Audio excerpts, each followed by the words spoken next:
Hey everybody, hope all is well. Wow, we did it. We're at 1,000. Thank you so much for everybody who subscribed. My gosh, I am like really shocked. But thank you, men and women. Thank you. Someone sent the video, one of my videos, out to the awesome YouTuber, Erica Williams. I don't know who did that, who shared it, and then she shared it, and that helped out. Thank you so much, guys. I really do appreciate it. I did get some emails, and I will definitely be getting those stories out. JM, you are cracking me up over here. I want to also give a shout out to A, just the letter A. She knows who she is.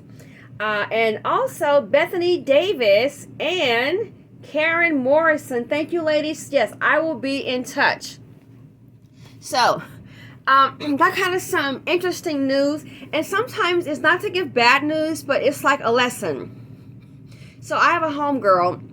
I don't want to, well, yes. So she basically, she has her college degree. She's educated. She's doing well. And she just loves the dust. She can't divest from the dust. Well, here's what happened with her and the dusting. I told her, listen, you guys, you need to keep your personal life separate than your business life. So, she has a degree, professional job. She was up for a position in management, okay? And then there was also another person that was up for a position in management as well. So the two leading candidates was pretty much her and this white guy, I don't know his name. But she has more experience and has a college degree. He doesn't have a degree and he has less experience. So basically, she was told pretty much, through the grapevine, hey, it's going to be you, all that great stuff. Okay, wonderful. So she said to me, oh yeah, I'm having some problems with so-and-so. And he came up on the job. And I'm like, okay. And I'm like, yes, I said, he keeps coming up on the job. That's not a good look. Now, this guy, he does have a couple of felonies. He's got kind of like a rap sheet. He has a ghetto mobile. And he has the audacity to come up on the job and guess what? Pull up at the front with the booming system. Now, I'll admit, I'm kind of a car person. I have a vehicle and I love car shows. So me and my boo, we love car shows. I have a vehicle and it is sitting on some rims. And yeah, kind of like my little girly, ghetto mobile, thing. And yeah, I put a little change in it. So I don't drive it every day. I put the booming system in mine. Now, I don't know what the hell this means, but I went to one of the home improvement centers and this guy was like, oh, you must have a 10. And I'm like, no, all I know is that the guy said it was a 12. And the amplifier, what do you call it? All I know is I went in and I said, hey, listen, this is my fun vehicle. I've had it for a long time, so I want it to boom. So the guy said he put in the 12. So I guess that means what kind of, that box, the amplifier thing is. Amplifier, or you know what I mean, amplifier, in the back. So it makes it, kind of boom a little bit. So I don't disturb anybody. But he's got that kind of right, but his is more like really ghetto-fied. And he's pulling up into the front of the building. So I said to her, it's not a good idea because number one, he keeps coming up there. So everybody knows he doesn't have a job. And I said, you guys are having these personal conversations. People walking by, they might can hear. It's just not a good idea for you professionally. So I would kind of just keep it, your business, and then, things like that. Deal with that at home. But he shouldn't come up on a job. And well, she's like, he's bored, nothing else to do. I'm like, still, girl, just not a good look. Business-wise, it's just not good for your image. So, and I told her, too, I said, let me tell you something.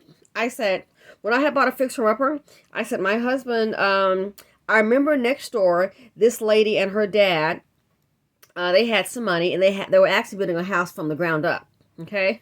So both of them drove a big body Benz. So I told her, I said, I'm just going to be honest with you. I said, white people sometimes operate differently than we do. And hell, that's fine. Each culture is different. Hell, everybody's different. The way I do things, I'm sure J.N. does her thing differently. J. Antoinette, Kitty Cats, those ladies, we haven't met, but they're here in the section on the channel here. They do things differently, so that's fine. But I was telling her, I said, white people do things differently. I said, I said, my husband at the time, so when he saw those two people next door, they had bought that land, they were building that house. So one day he says to me, hey, whose vehicle is that? He said, who's more? She says, he drives that Benz. So whose vehicle is that? I say, it's her vehicle. It's the girl's. He goes, no, it's not. I said, yeah, it's her vehicle because when she's over here, she drives it all the time. So that's her car. He goes, no, it's not. I'm like, well, how the heck do you know? He said, well, because when they were here last time, and they're very nice people. I met them. Heck, I gave them some drinks. I'm like, hey, it's hot. Come on inside. Let's have some drinks. So they were just building a house to pretty much, release it out. So he said, when I was here last time, he said that which I just wouldn't do this, but he said, I wrote down the license plate. I'm like, and? He said, then I checked to see who it was. He says, the name and the address is fine. He said, but the age doesn't add up. I'm like, are you really serious? He goes, yeah, the age doesn't add up, so that's how I know that's not her car. I'm like, well, who cares? All I know is that it's she and her dad. They've obviously done well. They've got money. This is what they do. They're into real estate. And they're very nice people. He goes, well, I just checked because I was like, I want to know who's, living next door to me, who's going to be around. I'm like, well, I'm hardly here. So I'm like, it's really nothing. It's, it's a rental thing. Okay. That's going on here. So I told her that story. So I said, so you never know about people. So we're going to go ahead and fast forward. She lets me know it's her man. It's her job. It's not a problem. And she's going to be a manager. And, girl, I got this. And he can come and visit me, take me to lunch. I'm like, I know, but I'm just letting you know it's not a good look. And he's parking in the very, very front, ghetto right, and the music is loud. Well, word got out, I guess, because someone told her, how words travels in an office, that pretty much that she was going to be the winner. Guess what happened? And no haterade, just calling it what it is. But the white guy, I don't know his name. I'm going to call him Peter. Guess what happened? Peter noticed that guy down there. And I was like, oh my God, is this like a white guy thing? Peter got the license plate of her boo, wrote it down and did I guess he did a check or something. A license plate check. He took it even further.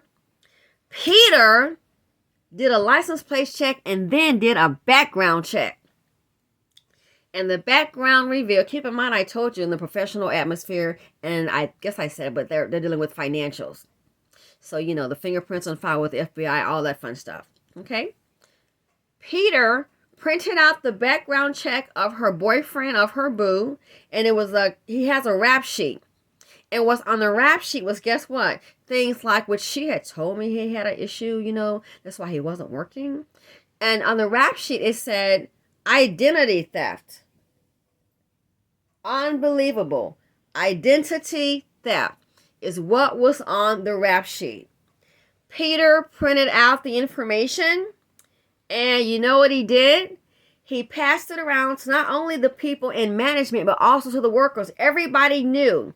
Long story short, they called her in and let her know she was not getting the job. They gave it to Peter, and they fired her.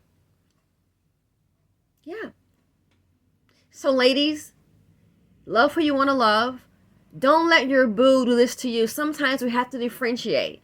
So just a little lesson to share. If you got a guy like that, just keep it hidden because it's the dog eat dog world. A lot of people, to get what they want, hey, they're going to do what they have to do. But the sad thing is, I told her, I warned her, didn't want to listen. Not only did she lose the job, and they actually waited like 2 weeks later. And then 2 weeks later, after she didn't get the job, they gave it to the guy. They then fired her. Yeah, because they could say, hey, we're dealing with financials here and she's got him. Yeah, not going to work. Horrible. So sad. So don't let your boo do this to you. We need to level up. If a man can't provide for himself, honey, he can't provide for you.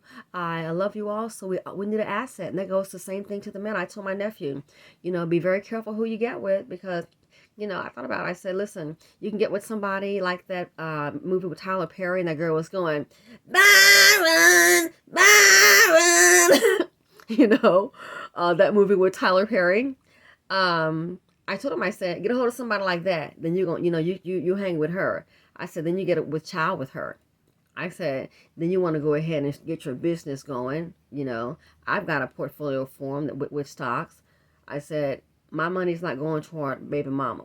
My money's going toward building. Now, if a child needs, I'm really a sucker for a kid. So if a child needs, I'll be like, oh my God, what can we do? That's how I am.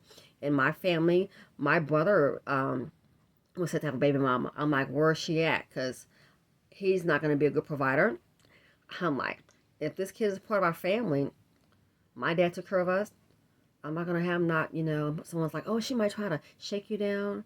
If he is our family, and I know if you're dealing with him, she probably doesn't have anything, we're not going to leave her hanging. That child, not on my watch, it's not.